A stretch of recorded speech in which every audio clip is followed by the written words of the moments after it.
नमस्ते दोस्तों हमारे देश में प्रतिस्पर्धा, पढ़ाई में प्रतिस्पर्धा, क्योंकि हर व्यक्ति चाहता है कि उसका बच्चा कुछ ऐसा कर जाए जिससे उसका और उसके परिवार का नाम रोशन हो, या कैरियर को लेकर चिंता। कई वर्षों से हम देखते हैं कि बच्चों पर कैरियर को लेकर विभिन्न प्रकार के दबाव बनाते गए। एक समय था जब 10वीं और 12वीं के एग्ज़ाम पास या फेल को लेकर बहुत चर्चा हुई और उसके बाद बहुत सारे ऐसे तरीके निकाले गए कि बच्चों पर इसका दबाव ना बने, क्योंकि 10वीं या 12वीं के रिज़ल्ट आते ही बहुत सारे बच्चे कुछ गलत कदम उठा लेते थे और इन गलत कदमों में सबसे भयानक था आत्महत्या। लेकिन सरकार ने इसके ऊपर काफ़ी सालों तक मंथन किया, ग्रेडिंग शुरू की, बच्चों को समझाया, विभिन्न क्लासेस ली गई, परीक्षा पर चर्चा आज हमारे प्रधानमंत्री भी करते हैं। लेकिन 10वीं और 12वीं आज कुछ मायने नहीं रखती, क्योंकि 12वीं के बाद उन पर दबाव होता है किसी ऐसे कोर्स में दाखिले का जहाँ से उनके जीवन को एक नई दिशा मिले।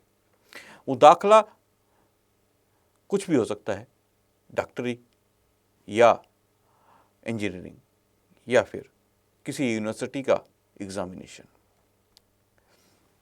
इंजीनियरिंग एक ऐसा सब्जेक्ट है, एक ऐसा विषय है जिसमें आज भारत के बहुत सारे बच्चे करना चाहते हैं।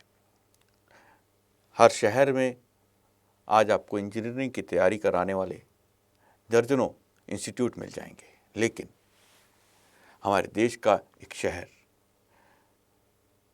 कोटा आज इस बात के लिए मशहूर हो रहा था कि वहाँ पर बच्चे इंजीनियरिंग की तैयारी करने जाते हैं।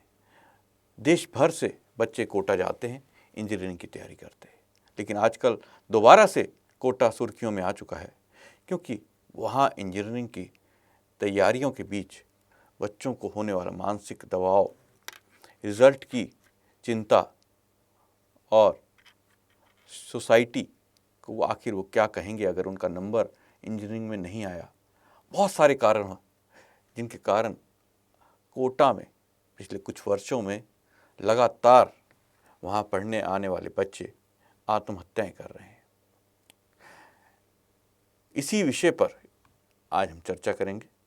हमारे साथ मौजूद हैं जाने माने सामाजिक कार्यकर्ता अजय कालरा जी। अजय जी, आपका बहुत बहुत स्वागत है हमारे इस कार्यक्रम में। अजय जी, कोटा जिसका कभी नाम हुआ करता था, लोग एक शान समझते थे कि बच्चा कोटा में पढ़ रहा है, लेकिन आज माता पिता भी बहुत परेशान हैं कि उनका बच्चा कोटा में तो पढ़ रहा है, कोशिश कर रहा है, तैयारी कर रहा है, लेकिन जब खबरें ये आती हैं कि किसी बच्चे ने वहाँ आत्महत्या कर ली, हाल ही में वहाँ एक ही दिन में 2 बच्चों ने आत्महत्या कर ली, स्थानीय प्रशासन ने वहाँ पर कोचिंग सेंटर्स को अभी 1 सप्ताह के लिए बंद कर दिया।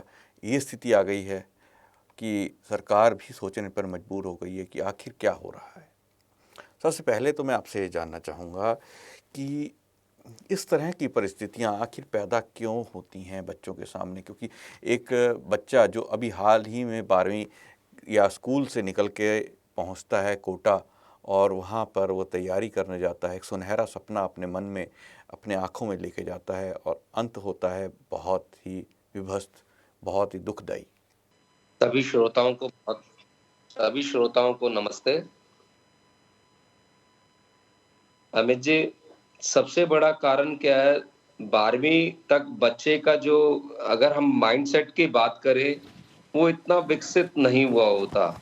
जैसे ही उसको हम नए माहौल में भेजते हैं, हर पेरेंट्स का ये सपना होता है कि मेरा बच्चा डॉक्टर बने, इंजीनियर बने, सीए बने, पायलट बने।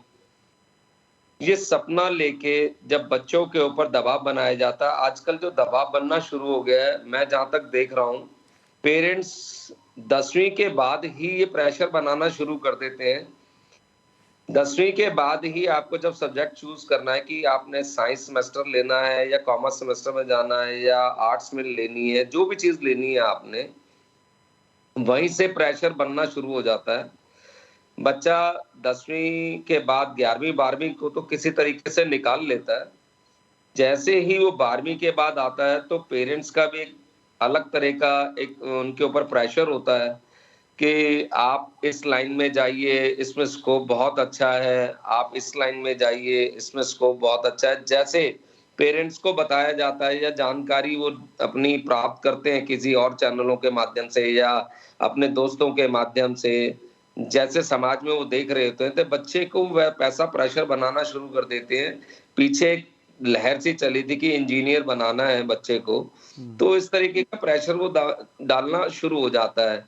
तो उस कंडीशन में कई बार पेरेंट्स को लोन भी लेना पड़ता है और कई बार ऐसी स्थिति होती है कि उन माँ-बाप को ये लगता है कि मेरा बच्चा चलो ये मैं इसके ऊपर कुछ एक तरह से इन्वेस्ट करूँगा, तो वो अगर वो डॉक्टर बन जाएगा या इंजीनियर बन जाएगा या कोई और सीए बन जाएगा, तो वो मेरे पास रिटर्न आनी शुरू हो जाएगी, चलो अभी मैं लोन ले लेता हूँ। एक इस तरीके का प्रेशर होता है और फिर बच्चे को कई बार ये लगता है कि जब वहाँ पर स्थिति को जाता है, तो वहाँ बहुत सारे बच्चे होते हैं। जैसे हम कोटा का ही एग्ज़ाम्पल लेते हैं।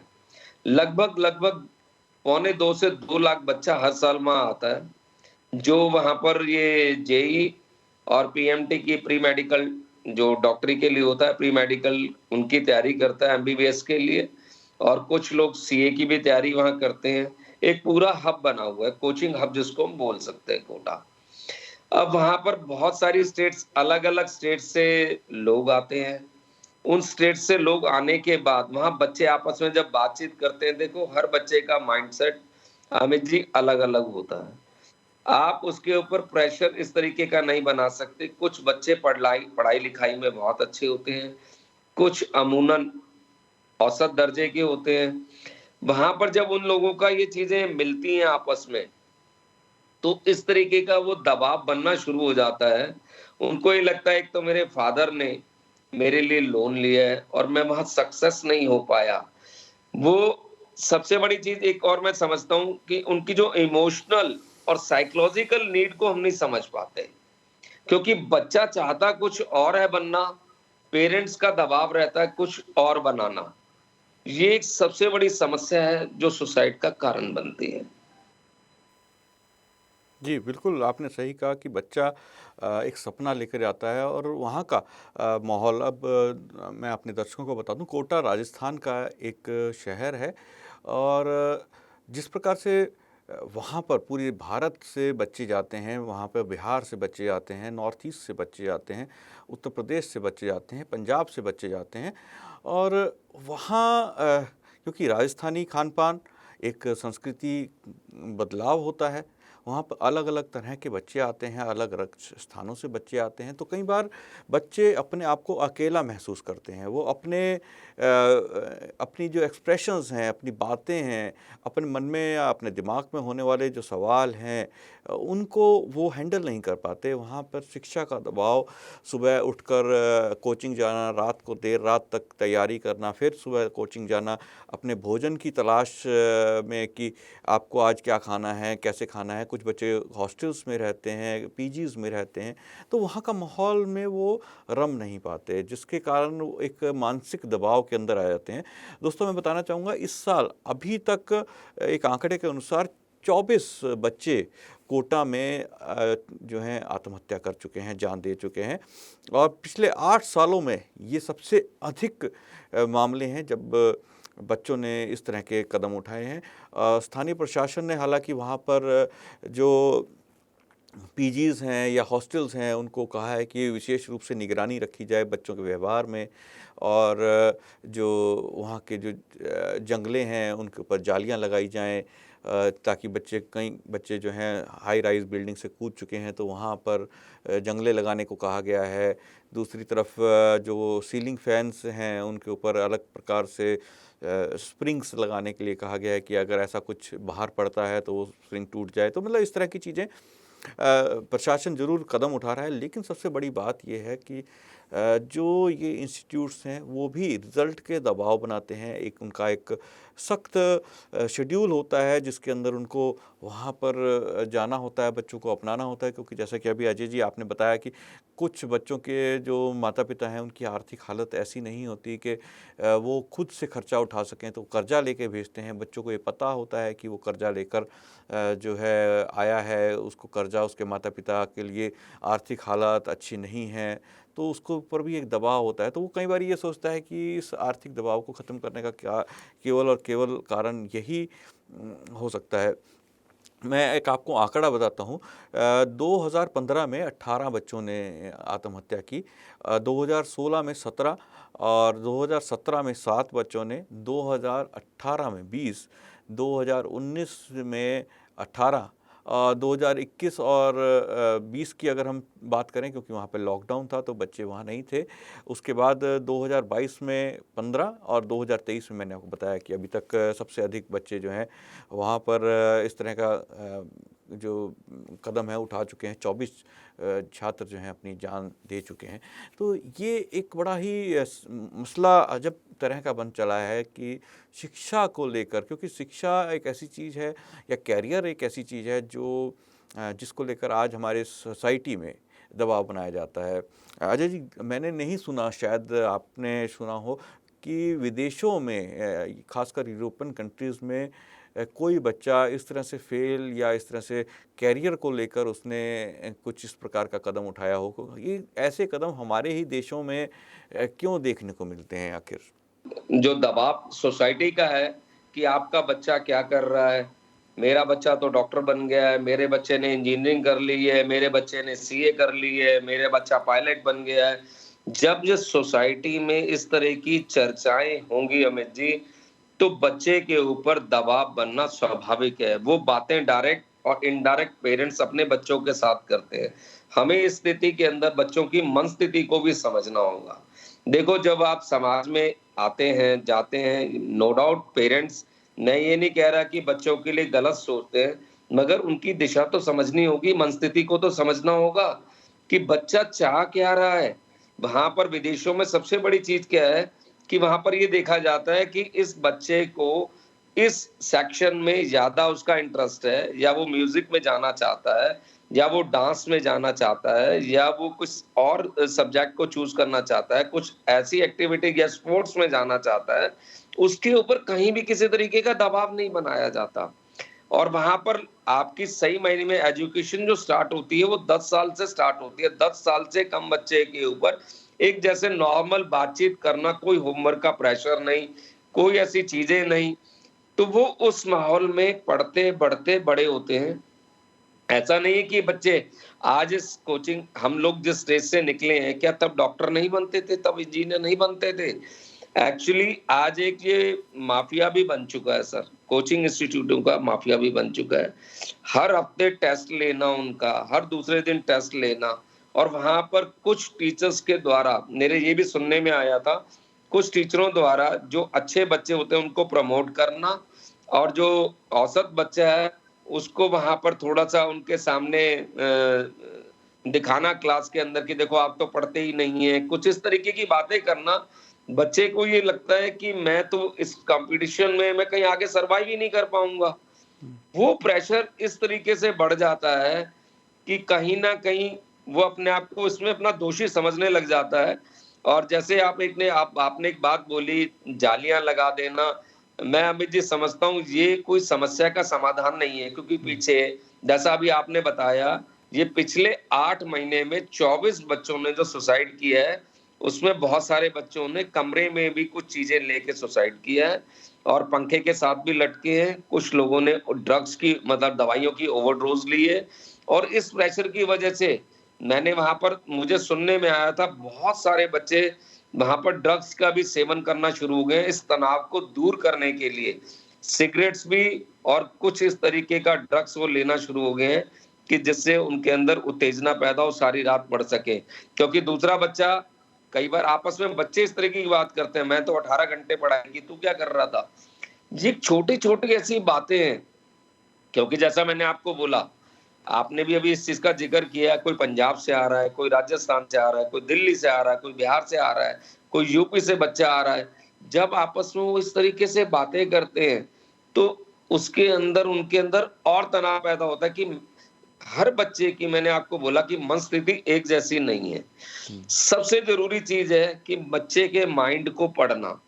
पेरेंट्स को करना होगा इस काम को, टीचर्स को करना होगा कि बच्चे का इंटरेस्ट जिस चीज़ में है, उस फ़ील्ड में उस बच्चे को जाने के लिए हम उसके लिए बोलें उसको। ऐसा नहीं है कि कहीं भी कोई स्कोप नहीं है, अगर आपके अंदर स्किल्स हैं, आपके अंदर क्वालिटीज़ हैं, तो आप हर क्षेत्र में आगे बढ़ सकते हैं आज की डेट में। हमारे प्रधानमंत्री जी भी यही कहते हैं, परीक्षाओं के दिनों में खूब वो अपना जो मन की बात होती है, वो भी बोलते हैं। मगर इस दिशा में हम लोगों को, अमित जी, मैं आपके चैनल के माध्यम से बोलना चाहूंगा, हम लोगों को, माँ बाप को, समाज को ये समझना होगा, ये बहुत ही बड़ा सही मायने में चिंता का विषय है कि हमारे जो बच्चे हैं वो इस तरीके का स्टेप उठा रहे हैं, उनके काउंसलिंग करनी होगी, स्कूलों के अंदर इस तरीके का व्यवहार लाना होगा कि जैसे कोचिंग इंस्टीट्यूट के अंदर अगर वहाँ पर आप 8 घंटे पढ़ रहे हैं, तो डेढ़ 2 घंटा फन क्लासेस होनी चाहिए। बच्चे के साथ जो वहाँ के एग्ज़ामिनर हैं या जो टीचर हैं, उनका डे टू डे बात होनी चाहिए। आप कैसे पढ़ रहे हैं, आपका क्या रहना चाहिए, हर चीज़। अभी पीछे एक मैं बच्चे की बात बताता हूँ, साइंस विद फन उसने अपना एक चैनल बनाया है और इतने अच्छे तरीके से वो बच्चा कोचिंग देता है, मैं हैरान रह गया। उसका आप यूट्यूब पे देखेंगे तो चैनल बना हुआ है, साइंस विद फन। उसके अंदर उन्होंने साइंस का इतने टिपिकल सब्जेक्ट को भी इतने ईज़ी तरीके से वो समझाने के लिए, उसके लिए टीचर को खुद मेहनत करनी पड़ती है। वो लगभग 6 से 7 घंटे, मेरी उससे बात भी हुई उन टीचर से कि मैं 6 से 7 घंटे पहले स्टडी करता हूँ कि इस सब्जेक्ट को मैं किस तरीके से ईज़ी बनाऊँ, जो बच्चे को वो समझ आना शुरू हो जाए। तो ये छोटी-छोटी चीज़ें हमें करनी होगी, तभी हम अपने बच्चों का भविष्य बना पाएँगे, नहीं तो ये चीज़ें रोज़ बढ़ती रहेंगी और ये बहुत ही बड़ा चिंता का विषय है। इस विषय के ऊपर सोचना होगा सरकारों को भी, पेरेंट्स को भी और टीचर्स को भी।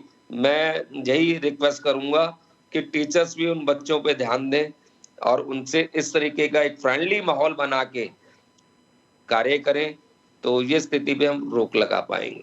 जी, बिल्कुल आपने सही कहा कि उसमें माता-पिता की ज़िम्मेदारी भी बनती है कि अपने जो बच्चे हैं उनको किस प्रकार से वो समझ पा रहे हैं, उनकी छोटी-छोटी ज़रूरतों को, उनकी छोटी-छोटी बातों को वो किस तरह सुनते हैं, उस पर क्या रिएक्ट करते हैं। दोस्तों आपको बता दूँ कि 2021 में लगभग 1,15,000 छात्र जो हैं कोटा पहुँचे थे और 2022 में ये आंकड़ा बढ़कर 1,77,000 हो गया। और कोटा में आज की डेट में लगभग 3,000 से अधिक जो हैं हॉस्टल हैं जिसमें ये हज़ारों जो छात्र-छात्राएँ हैं ये रहते हैं। इसके अलावा कोटा का जो शिक्षा का ये जो कारोबार है ये 5,000 करोड़ रुपए का सालाना है और इन जो मैंने आपको संख्या बताई बच्चों में 20 से 25% बच्चे जो हैं वो बिहार और यूपी से आते हैं।